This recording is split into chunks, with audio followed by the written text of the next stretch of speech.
Gloves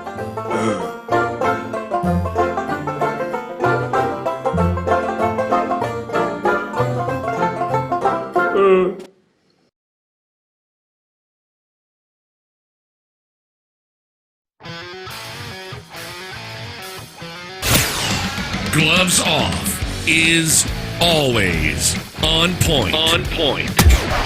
Bringing you the best on current issues, community affairs, and the happenings around us.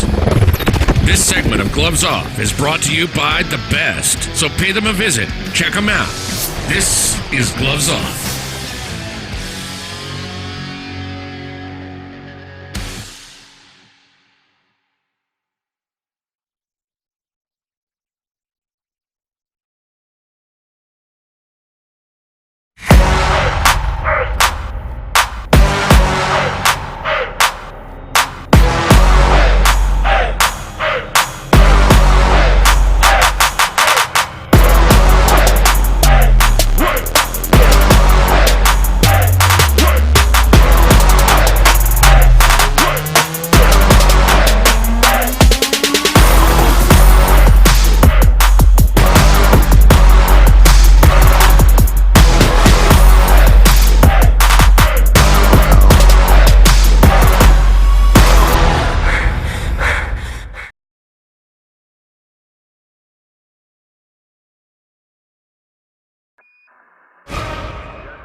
The following political paid advertisements do not reflect the political opinions of the program or its associates. Any political campaign or candidate who wishes to purchase advertising can do so. Advertising is open to all on behalf of Gloves Off.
We're back at you in Gloves Off, and I'm sitting here with a great leader, Patricia Barrera, and she's running for Webb County Tax Assessor-Collector, my old office. Your old office? Yes.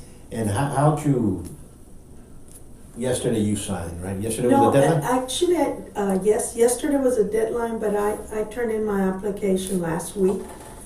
You know, we'll later have an opening, you know, an announcement.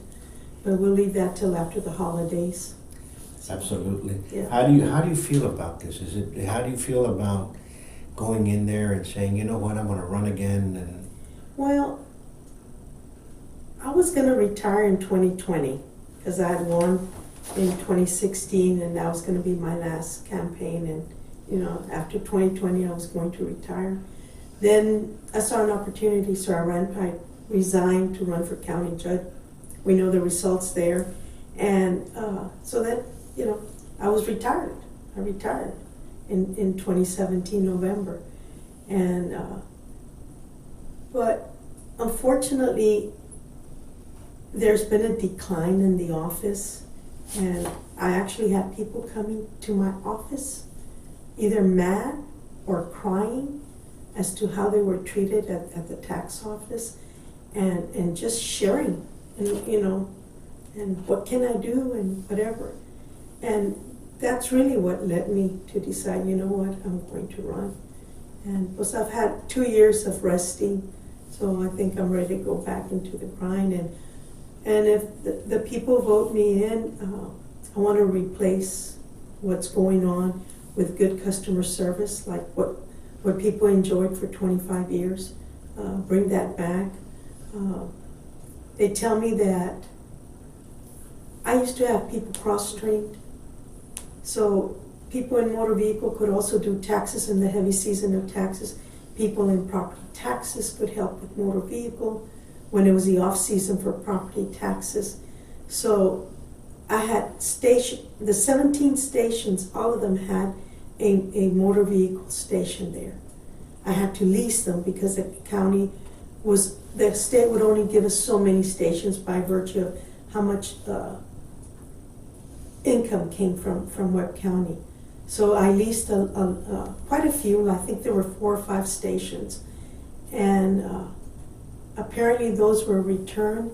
And that's one of the reasons why when you go and you see the long lines in motor vehicle, that the people on the property tax section aren't helping out because they don't have a station.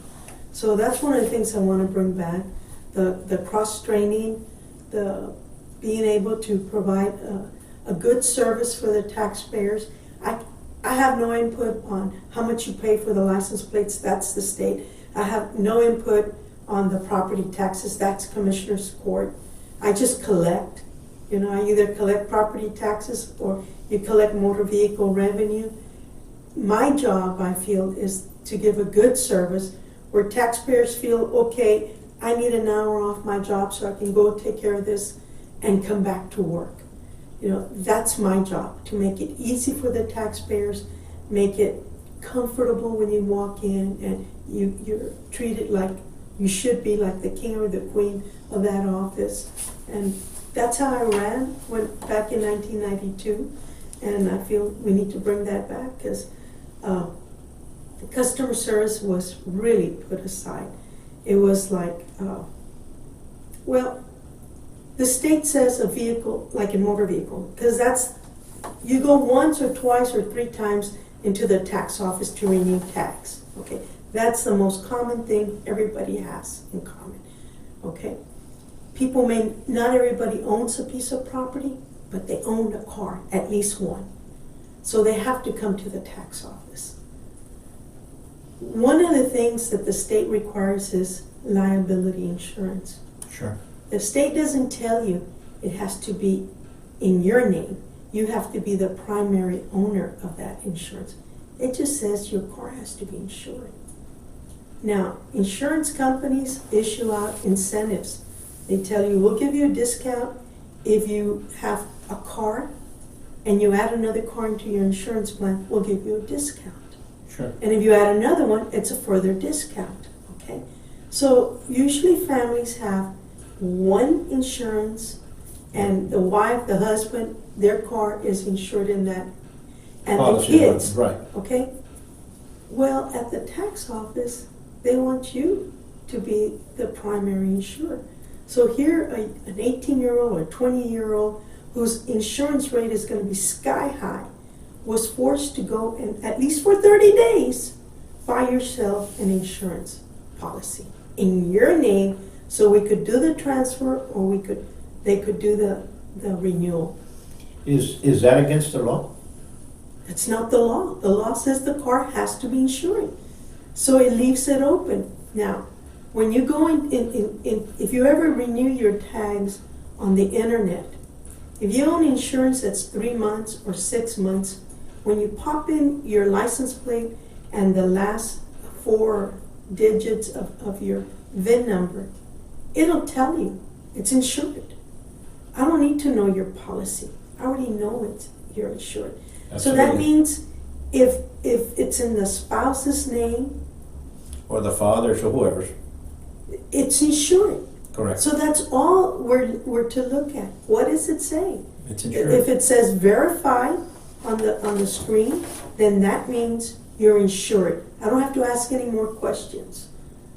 They were asking, let me see your insurance. And if it was in your pop's name, sorry, you need to go get your own insurance. Do you think it's something that just occurred, or who was the one that made that policy? That policy came in when Rosie Cuellar came into office. And her stand was, I have to follow the law. Well, you are following the law. You're following the law because the car is insured. The law doesn't tell you whose name. Okay. But the state's attitude is, she's the elected official, she can put in whatever policy she wants.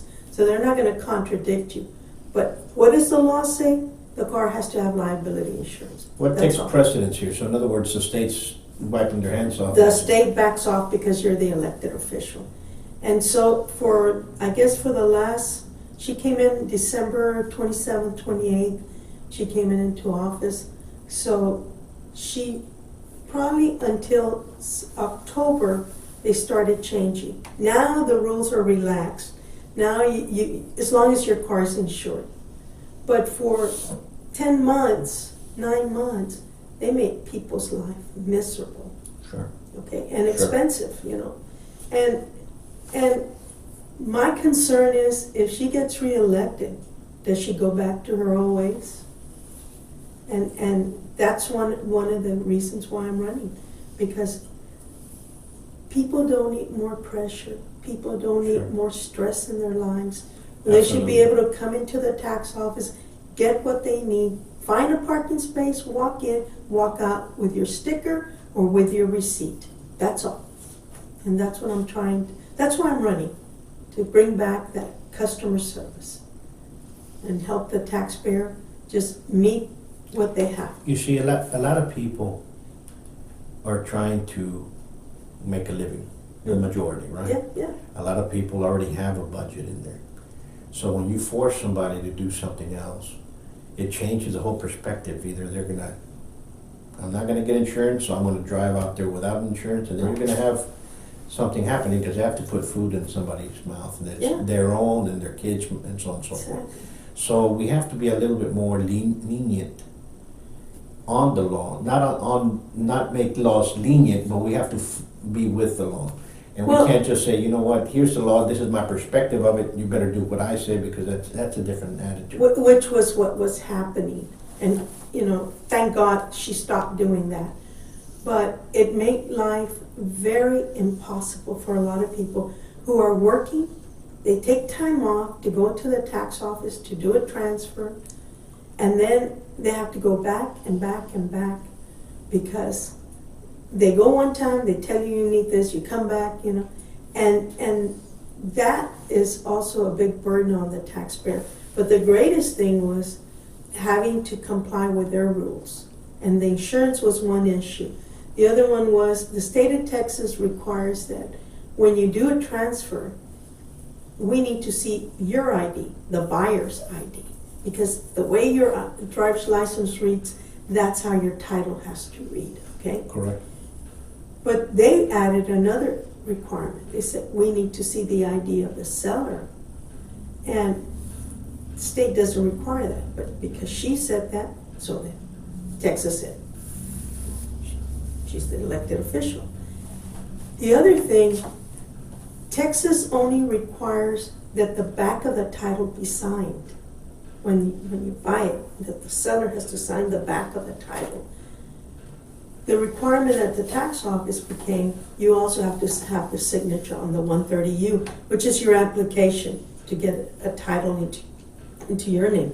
Not only does it require your signature, but the seller's signature. So that made it very difficult, because let's say you find a car in San Antonio, you come back with it, you've got the title, it's signed, and then, oh no, you also need your application to have the signature. Oh, and we also need their ID.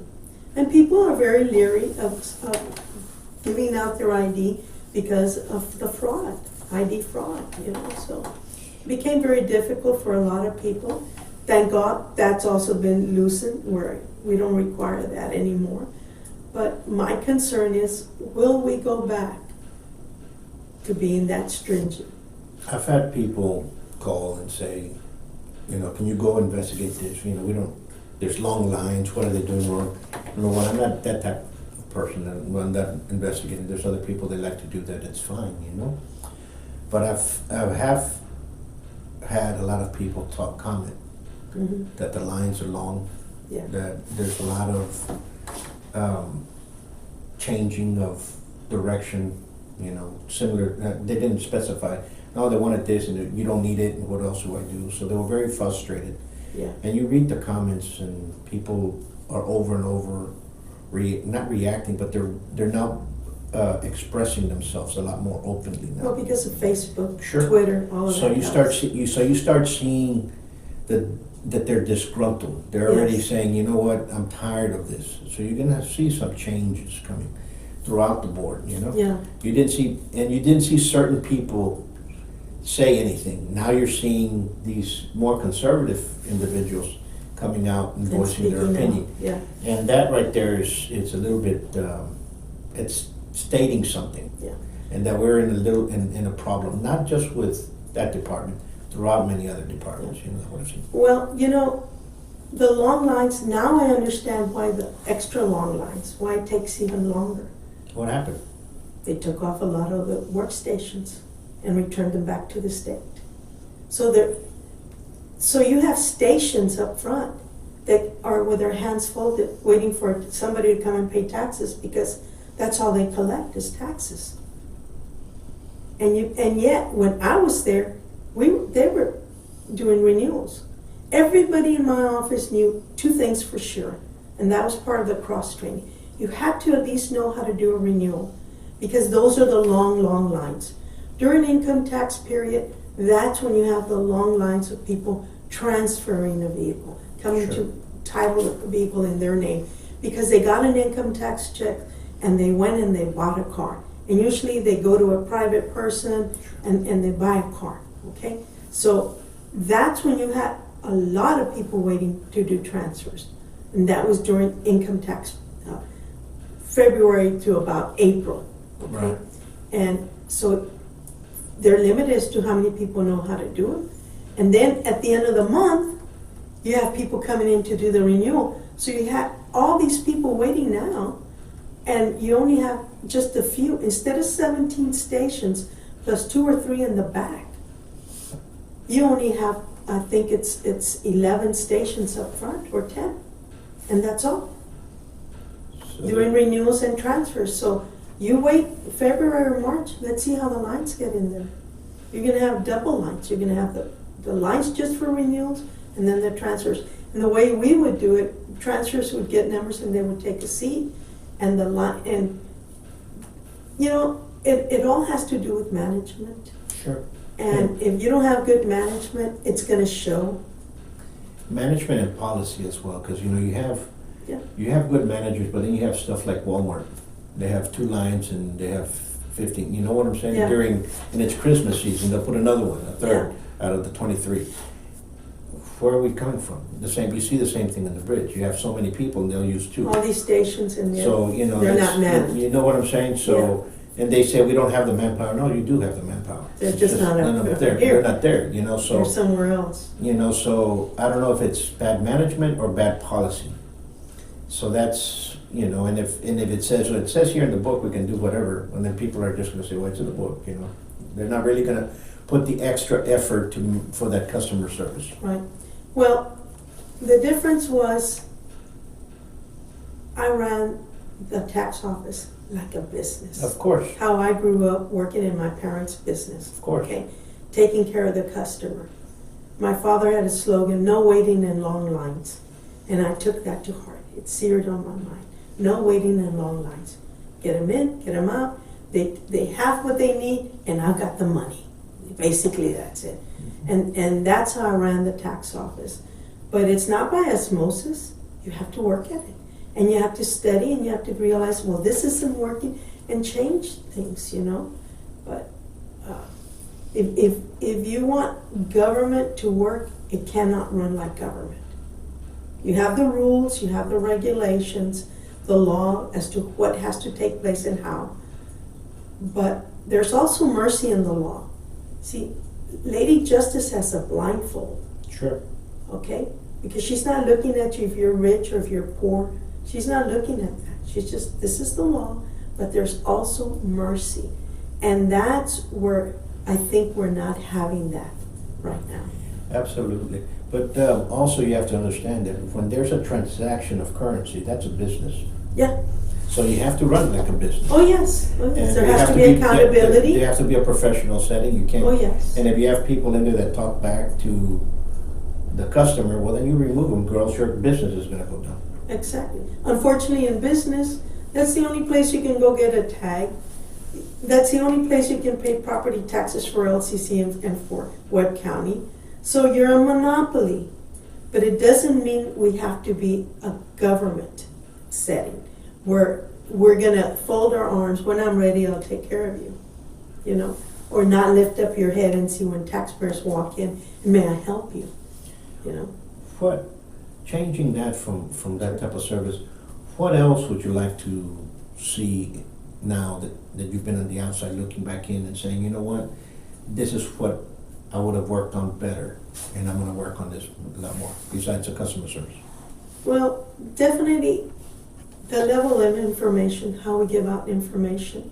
You know, unfortunately, we also encountered that where people would come and then come back and they'd complain to me, and, you know, it's just the personnel that you have, you know, and you don't want to write up people, but sometimes you have to. But that's the one area where I know needs more improvement from my part when I was there, and it needed even more so in the current administration. I mean, they would actually yell at taxpayers or tell them, move on. Like I already told you, move on next, you know. I mean, people came to my office to either angry or just couldn't believe how they were treated, you know. And one guy actually yelled back and said, I'm the taxpayer, I pay your salary. And then they settled down and then they helped him. But most people are not going to answer back like that, you know. So that's one of the areas that they've actually eliminated the information window, I guess, because of so many complaints and so many problems. So now it's even worse, because if you go with one person and they tell you this is what you need, and you go and you come back and somebody else is now taking care of you, say, oh no, you're lacking this, you know. So that's an area that it's going to be difficult, but we're going to try to tackle that also, to address those issues. Yeah. Well, I think you'll do good, and I think everything will come of age. And I think so. Wishing you and all the candidates the best luck. Thank you. Thank you. And you have proven before. You know, we have a different voter mentality. Hopefully, they realize that sometimes things do not need to be changed. They have to be the same. Well, you know, Paul, when I came in 1993, Sure. most of the young people now that are married with children were little kids. So they didn't have anything to compare my service from the prior administration. So they grew up with it. So they grew up believing this is the way it is. Mm-hmm. When I left, things were a little different. But then when Ms. Webb came in, it was radically different. And now people saw the difference of my service and what's available right now. And that was one of the things that I always feared. You know, in my mind, I would think the younger generation, those in their 30s, early 40s, they didn't know what the tax office was like. They never saw the long lines, and not just at the end of the month, at any time of the year. They had the long lines. You had the people, empty stations, nobody's sitting there. And if they were, they weren't calling you. Or Right. they were with their arms folded and they would say, oh no, I don't do renewals, I only do replacements. When I came in, that's what the staff told me. Oh, I only do replacements. Oh, I only do transfers. So the long lines were the ones who had the renewals, that was their job, and the others were waiting for somebody with a replacement or for a transfer. And they had their hands like, ooh, you know. I came in and said, well, if you do a replacement, can you do a renewal? Oh yes, I know how to do renewals. Mm-hmm. So I go to the person doing transfers. I said, do you know how to do renewals? Of course I do. Oh, okay, so everybody's doing renewals, and everybody's going to learn how to do transfers. But we're going to designate who does the transfers, who does the dealers, but if there's a long line of people waiting for renewals, guess what? We're going to push the renewals out. And we're going to transfer one at a time. We'll have one person dedicated, whoever's my fastest one, is going to do the transfers so she can get them in and get them out. But that's management. Of course. You know, to say, I only do. And unfortunately, now that's come back to the tax office by virtue of saying, I don't have the workstation to do a renewal or transfer. I don't have it. I can't do it. You know, and that's unfortunate. And that should be a concern if that's because you get somebody that says, you know what, I'm not going to go back in there. There's that money transfer didn't go through, and the county's losing money as well. Right, exactly. Because we're not getting our 10% or whatever percentage that it is now. But the other thing I just heard was when we started doing passports, Mm-hmm. okay, when it became where the federal government said, if you're crossing the border, you need to have a passport. Sure. And we became the largest one, producing passports for the city of Laredo and most of South Texas. We were like number one, okay? The government told us we had to charge $15 for the picture. Well, I started seeing who was coming for the passports. And it was young families and usually low income. And because they went across getting groceries or had family across, they needed that passport for each child. So it was expensive just getting the card at $25 plus, you know. So I went before Commissioner's Court and we were taking the pictures. We'd started taking the pictures. I said, it takes us like $1 to produce a picture. The government says we have to charge $15. Can we lower it to $5? So people coming with 3 kids, it's not $45 for a picture, but $15. And the court was very generous and they said, yes, lower it. Well, Ms. Webb is thinking of going back and charging $10 now because that'll make more money for the county. The issue of passports was never to make money. The issue when we started doing was to give a service to the Laredoans because they needed to, or people from Monterrey that had their kids being born here, okay, or in San Antonio, and they needed a passport. The issue was to help people comply with the federal government. It was never about money. Oh, and that money extra money that she might bring in, it's not going to go to the tax office. It goes into the general fund. And commissioners do what they want with it, not the tax office. So, I mean, to raise the money, double it, to me, it's just not right.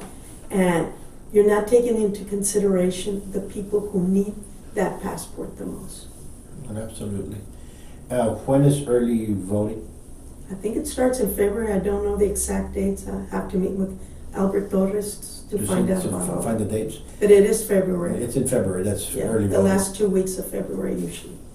And then March is the elections. Yeah, the first Tuesday. But we're wishing you all the best. And thank you. And we will entertain the ideas for debates and so on and so forth. I look forward to it. I think it's going to be a good one. I look forward to it. We started that because of ex-commissioner Felix Velasquez here wanted a debate, and we thought how we're going to do it, and finally we got a couple of them done last year, especially the cities. Okay. So we're gonna try to do some of the counties, and I That's think it's good. gonna be, it'll be a different avenue for people to see what we're gonna be doing. Yeah. Well, the And good we'll thing, look the forward. city is at another date further Sure. down the road, so that helps. It'll be nice. I think it's a good amicable way to deal with some of the questions Sure. that pop up. I appreciate I wanna you thank you. inviting me. No, Thank you very anytime. much, and your Yeah, audience come for on listening. over Thank you. anytime. And folks out there, y'all be safe. Got a bunch of kids running around the streets, and I hate to repeat myself. The stoplights of a bus, you stop in both That's right. directions. That's right. And I see it up here in Hillside, the bus stops, and guess what? The cars pass by and honk. And let's be careful. All right? Till next time. Peace. Great. That's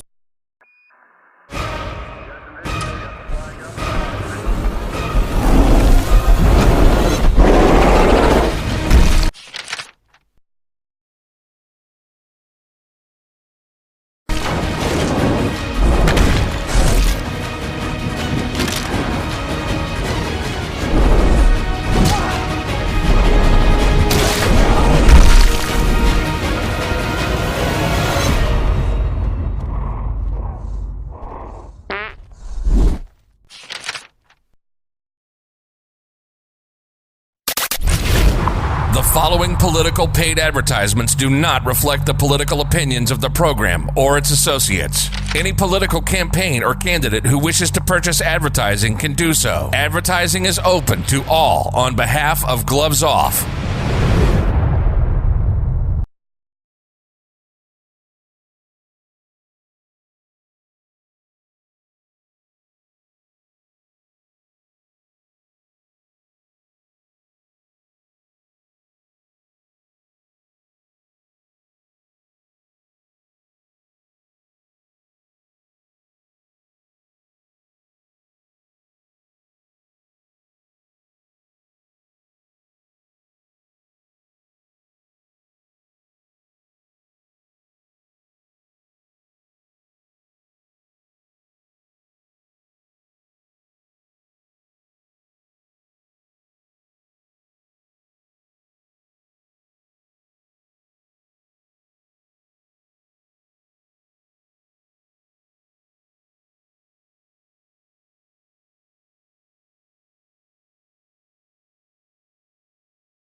Gloves Off is always on point. Bringing you the best on current issues, community affairs, and the happenings around us. This segment of Gloves Off is brought to you by The Best, so pay them a visit. Check them out. This is Gloves Off.